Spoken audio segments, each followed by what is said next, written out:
There's a 78-year-old female that fell on Drake's Brook and just suffering from facial injuries.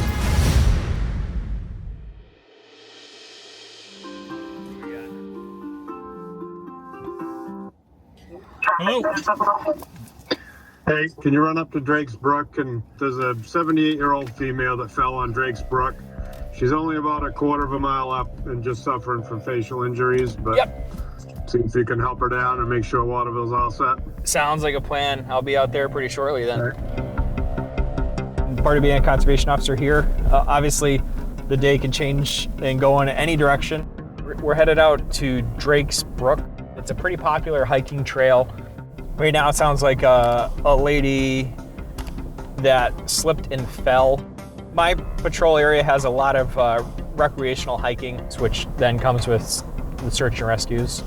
A lot of the trails, even though it might be labeled as like an easy hike, it's still gonna have terrain, like very rocky terrain, lots of roots. It can be extremely wet and slippery even on dry days. And sometimes just based on how far away they are, it could be several hours for us to go get somebody that might have fallen.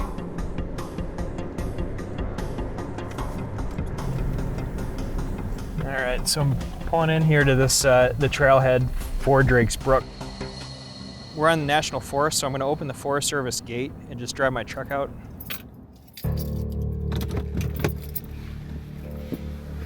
Sometimes it's best to be able to take I can take my truck out for a little ways here.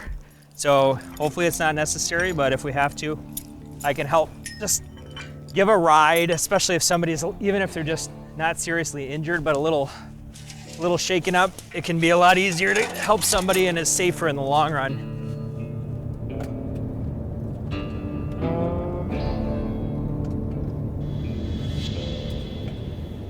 So she's down on the water down there. Okay. So She's okay though?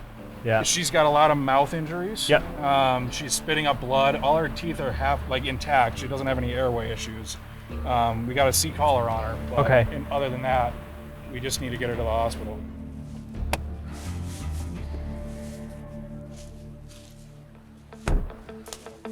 I'm John with the Fish and Game Department.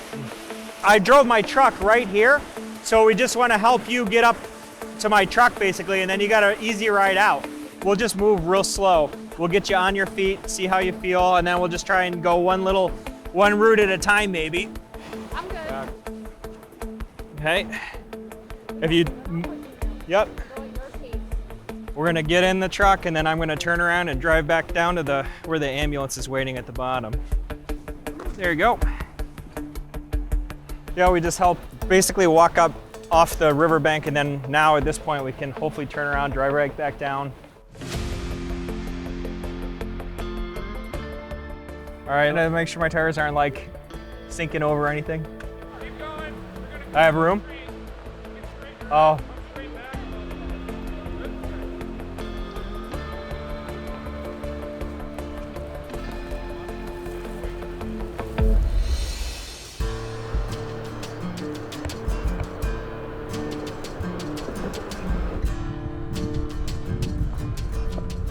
Okay, and then let's come over and help you.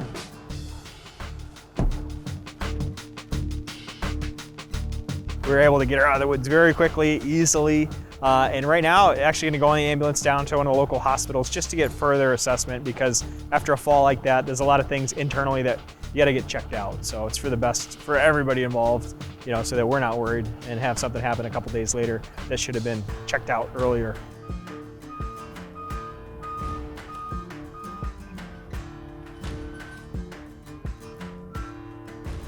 All in all, I'm glad that we can help out and provide, assistance, especially New Hampshire. It just has a community approach to everything. We're in a small area. The officers at Waterville Valley are not only police officers, but they work as EMTs and firefighters. So they help me with bigger search and rescue all the time. And to be able to go out and help them out as well, I mean, it's important because we're all working together.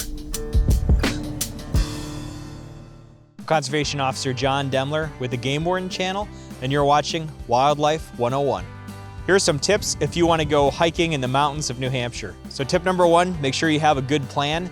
know what the weather is going to be, know where you want to go, and know what to do if things change, where the weather gets bad or you have to make some kind of bailout. Tip number 2, make sure you have the appropriate equipment, because the weather at the base of the valley is going to be probably more mild and warmer than it is at the top of the mountain. It could be a lot windier, it could be icy, you could encounter snow, very deep snow, even in some of the months where you don't expect to find it. Number 3, make sure you know your own limitations, because hiking up, gaining 4,000 feet in elevation is a lot different over 4 miles than hiking 4 miles on flat ground.